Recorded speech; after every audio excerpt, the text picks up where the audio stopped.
The public India में आपका स्वागत है। मैं हूं गज़नफ़र अब्बास। आज हम बात करने वाले हैं सबसे अहम मुद्दा बिहार में जो एसआईआर का प्रोसेस है उसके ऊपर।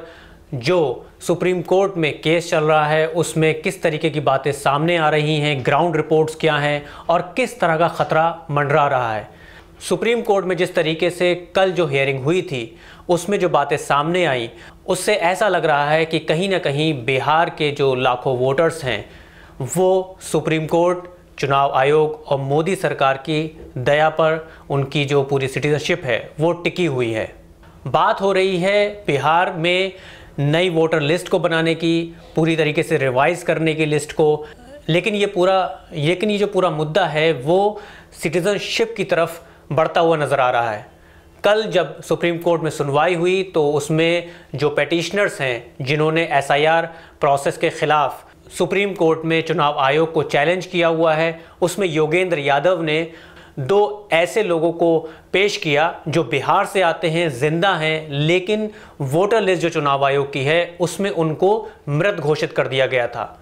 योगेंद्र यादव ने जो पॉइंट्स रखे, जो बातें रखी सुप्रीम कोर्ट के सामने, उसमें सबसे ज़्यादा हैरानी वाली बात ये थी जो कि जस्टिस सूर्यकांत और जस्टिस ज्योमाल्या बागची के सामने चुनाव आयोग के वकील राकेश द्विवेदी ने कही। उन्होंने योगेंद्र यादव की बात को काउंटर करते हुए बोला कि ये जो दो लोगों को पेश किया गया है और इस तरह की बात की गई है कि वोटर लिस्ट में इस तरह की मिस्टेक्स हैं, इसको उन्होंने ड्रामा बोला। ये सबसे चौंकाने वाली बात है क्योंकि ये सुप्रीम कोर्ट की जो बेंच है उसके सामने बोला गया और इस पर सुप्रीम कोर्ट के दोनों जजेस जस्टिस सूर्यकांत और जस्टिस बागची किसी ने भी कोई काउंटर नहीं किया।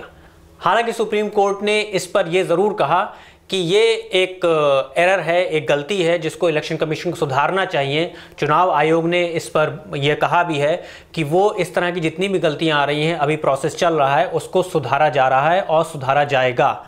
लेकिन कहीं ना कहीं सुप्रीम कोर्ट एक लचीला रुख इख्तियार करते हुए दिख रहा है। सुप्रीम कोर्ट ने वही बात दोहरा दी जो चुनाव आयोग कहता चला आ रहा है, जिसमें आधार कार्ड से जुड़ी हुई बात है कि जिसमें कहा गया कि आधार कार्ड को नागरिकता का अधिकार नहीं माना जा सकता।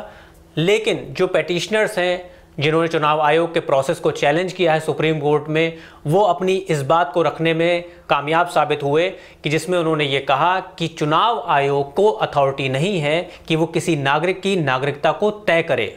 सबसे इम्पॉर्टेंट बात देखने की ये है कि ये जो पूरा केस है जो सुप्रीम कोर्ट में चल रहा है, इसमें जो चुनाव आयोग का एसआईआर प्रोसेस है बिहार में, उसकी वैलिडिटी को चैलेंज किया गया है, यानी वो सही है या गलत है, इसको चुनौती दी गई है। ये केस इस पर नहीं है कि चुनाव आयोग ये कहे कि वो नागरिकता चेक कर सकता है। चुनाव आयोग को अथॉरिटी नहीं है कि वो किसी भी नागरिक की नागरिकता को चेक करे। लेकिन साफ तौर पे कहीं ना कहीं दिखाई दे रहा है कि चुनाव आयोग जिस तरीके से मोदी सरकार के नतमस्तक है, तो जैसे पिछले 11 सालों में हमने देखा कि मोदी सरकार के जो अलग अलग फरमान आए हैं उसका जो रिज़ल्ट सामने ये आया कि लोगों को नोटबंदी के बाद लाइन लगानी पड़ी, लोगों को कोरोना काल में लाइन लगानी पड़ी खाने के लिए या अपने घरों को वापस जाने के लिए, और दूसरी तरीके की परेशानियां सामने आई। और अब एक नई परेशानी जो कि बिहार से शुरू हो रही है। बिहार में ऐसा लग रहा है कि अब हर कोई अपनी नागरिकता को बचाने के लिए लाइन में लगा हुआ है और आगे अगर स्थिति नहीं सुधरी तो ये चीज़ और ज़्यादा भयावह हो सकती है। बिहार का जो स्पेशल इंटेंसिव रिवीजन का जो पूरी प्रक्रिया है उसमें जो मेन चिंताएं हैं वो हम आपको बता रहे हैं कुछ पॉइंट वाइज। पहला ये है कि अभी रिपोर्ट्स आ रही हैं, जब 1 अगस्त को पहली वोटर लिस्ट चुनाव आयोग ने जारी करी रिवाइज करने के बाद, जिसमें यह कहा कि 65 लाख से ज़्यादा लोगों के नाम उन्होंने रिमूव कर दिए हैं।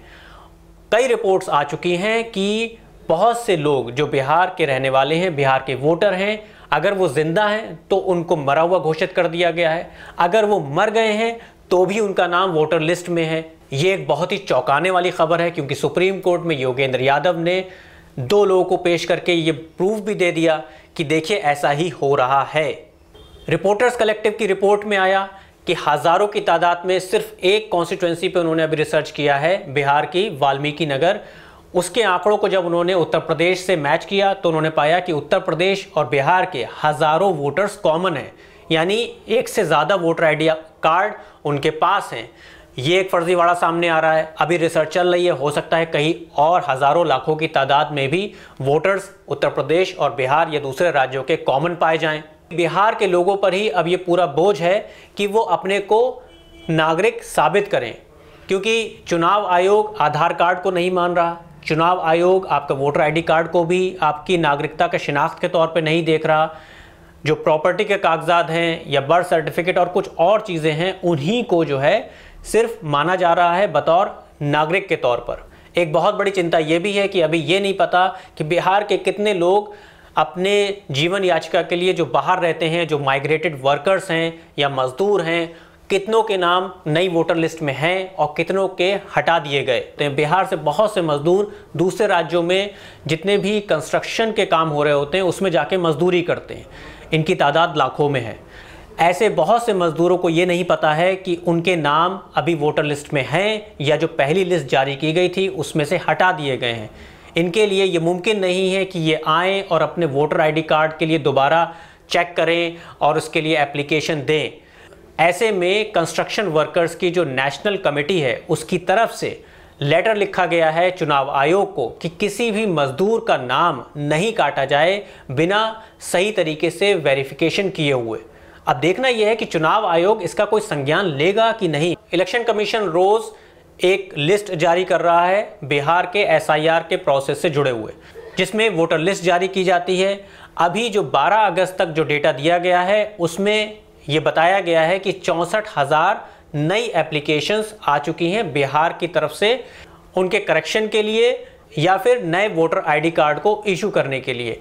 लेकिन इसमें सबसे बड़ा पेच ये है कि जो इलेक्शन कमीशन की तरफ से लिस्ट जारी हो रही है उससे ये नहीं पता चल रहा है कि इसमें कितने लोग ऐसे हैं, यानी 12 तारीख तक जितने लोगों ने एप्लीकेशन दी है इसमें से कितने लोग ऐसे हैं जो पहली बार वोटर बनेंगे, जो नए वोटर्स हैं, यानी उनका पहली बार रजिस्ट्रेशन हो रहा है। दूसरा ये नहीं पता लग पा रहा है कि जिन लोगों के नाम इलेक्शन कमीशन ने अपनी पहली लिस्ट से हटाए थे जो 1 अगस्त को जारी की गई थी, उनमें से कितने लोगों ने अभी तक अपने वोटर आईडी कार्ड के लिए अप्लाई किया है।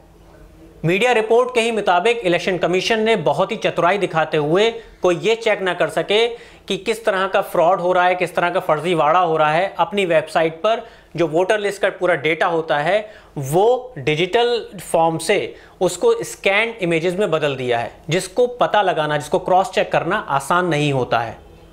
कुछ आंकड़ों की बात करें तो जो 65 लाख से ज़्यादा वोटर्स को रिमूव किया गया है, तो पिछले वोटर्स हम आपको बताएं बिहार में तकरीबन 7 करोड़ 65 लाख के आसपास जो है वोटर्स थे। अभी ऐसा अनुमान है कि इस बार 7.25 करोड़ वोटर्स वोट करने की उम्मीद लग रही है।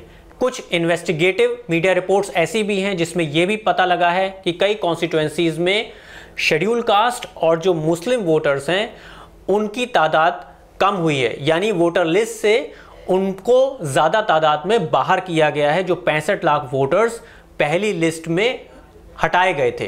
अब सवाल ये पैदा होता है कि जब ये पूरा जो SIR की प्रक्रिया है, अगर इसका पूरा दारोमदार आपकी नागरिकता के ऊपर है, ये बात तो सही है कि कोई नागरिक ही वोट कर सकता है चुनाव में, चाहे वो असेंबली के इलेक्शंस हो या फिर लोकसभा के इलेक्शंस हो, लेकिन जिस तरीके से अथॉरिटी अपने को दिखा रही है, जैसे कि चुनाव आयोग पूरी तरीके से नागरिकता चेक कर रहा है, खुले तौर पे नागरिकता चेक कर रहा है, तो ये पूरा जो डायरेक्शन है वो नागरिकता की तरफ जा रही है। और यहाँ पर सवाल ये उठता है कि नागरिकता को तय करने का जो पूरी अथॉरिटी है वो किसकी है। ना तो ये चुनाव आयोग के पास है, ना ही सुप्रीम कोर्ट या कोई भी कोर्ट इसको तय कर सकता है, बल्कि ये पार्लियामेंट ही तय कर सकती है, देश की संसद तय कर सकती है। लेकिन जब देश की संसद को खुद मोदी सरकार, जो कि बहुत अच्छे तरीके से SIR प्रक्रिया को आगे धकेल रही है, पूरी तरीके से चुनाव आयोग से जो चाह रही है वैसे करवा रही है, सुप्रीम कोर्ट भी कहीं ना कहीं लचीला दिखाई दे रहा है, तो ऐसे में आगे चीज़ें और जटिल होती हुई और ज़्यादा कठिन होती हुई दिखाई दे रही हैं। जो ये SIR की प्रक्रिया है वो साफ तौर पे नज़र आ रहा है कि SIR का मतलब ये है कि ये रिवीजन जो है, इसका मतलब है कि लोगों को एक्सक्लूड किया जाए और कुछ ऐड किया जाए, यानी एक्सक्लूजन प्लस एडिशन। ये हम नहीं कह रहे, बल्कि कई रिपोर्ट्स में ऐसा आ रहा है और कई पॉलिटिकल एनालिस्ट ने और सीनियर जर्नलिस्ट ने इस बात की आशंका जताई है। कई एक्टिविस्ट लगातार इस बात की आशंका जता रहे हैं कि जैसा कि आसाम में हुआ, आसाम में जब एनआरसी बना, जो रजिस्टर बना नेशनल सिटीजनशिप को लेकर, उसमें आपको पता है कि 19 लाख लोगों की नागरिकता पर सवालिया निशान लगा दिया गया। इस 19 लाख लोगों की जो नागरिकता, ये जो 19 लाख आसाम में रहने वाले लोग थे, इनके केसेस वहाँ के जो ट्रिब्यूनल्स थे उनमें चले और इन 19 लाख लोगों में 9 लाख मुस्लिम्स हैं। और अभी लेटेस्ट खबर ये आई है कि आसाम की जो बीजेपी गवर्नमेंट है उसने ये फैसला लिया है कि जितने भी नॉन मुस्लिम लोगों के नाम वहाँ से रिमूव हो गए हैं, एनआरसी में नहीं आ सके हैं, जिनका केस चला ट्रिब्यूनल कोर्ट्स में, उन नॉन मुस्लिम्स के खिलाफ जितने भी केसेस हैं वो गवर्नमेंट वापस ले लेगी। यानी बचेगा कौन? सिर्फ मुस्लिम्स। तो ऐसे में ये आशंका है कि ये जो आसाम का खेल है, हो सकता है बिहार में भी इसी तरीके का खेल हो। बिहार में भी कुछ इस तरीके की रिपोर्ट्स हैं जहां पर जो कमज़ोर तबका है, जो दलित समाज है या जो माइनॉरिटीज़ के भी सेक्शंस हैं, उनके वोट कहीं ना कहीं कटने की आशंका जताई जा रही है। और जो सुप्रीम कोर्ट में केस चल रहा है उसकी प्रक्रिया को देखते हुए सुप्रीम कोर्ट के ऊपर अब लोगों की निगाह है, क्योंकि ये जो एसआईआर की प्रक्रिया है ये 3 फेज़ में होनी है। पहली फेज़ हो चुकी, जिसमें पहली लिस्ट 1 अगस्त को जारी की गई थी। अभी दूसरा फेज़ चल रहा है, जिसके बाद दूसरी लिस्ट 1 सितंबर को जारी की जाएगी। उसके बाद आखिरी चरण, तीसरा चरण होगा, जो फाइनल लिस्ट जारी होगी वो 25 सितंबर को होगी। 25 सितंबर तक जिन लोगों के नाम या डिटेल्स वोटर आईडी लिस्ट में करेक्ट हो चुके होंगे या जिनके वोटर आईडी कार्ड सही तरीके से बन चुके होंगे वो भाग्यशाली होंगे। लेकिन 25 सितंबर के बाद किसी के पास इतना वक्त नहीं होगा, ना ही सुप्रीम कोर्ट इसमें कुछ कर पाएगा, कि अगर जिन लोगों के नाम, अगर वो बहुत बड़ी तादाद में हुए, वोटर लिस्ट में नहीं आ पाए, क्योंकि चुनाव की घोषणा सितंबर के एंड या अक्टूबर में हो जाएगी। अक्टूबर में चुनाव आयोग की तरफ से जैसे ही बिहार के असेंबली इलेक्शंस की घोषणा हुई, उसके बाद किसी के पास कोई भी ऑप्शन नहीं होगा कि वो वोटर लिस्ट को सही करा सके, और नवंबर में चुनाव होंगे। तो कुल मिला के लबोलबाब ये है कि ये सिर्फ बात आपके राइट टू वोट करने के अधिकार तक सीमित नहीं है। ये आपके वोट करने के अधिकार से बात शुरू होके बिहार में आपकी नागरिकता पर सवालिया निशान तक जाएगी।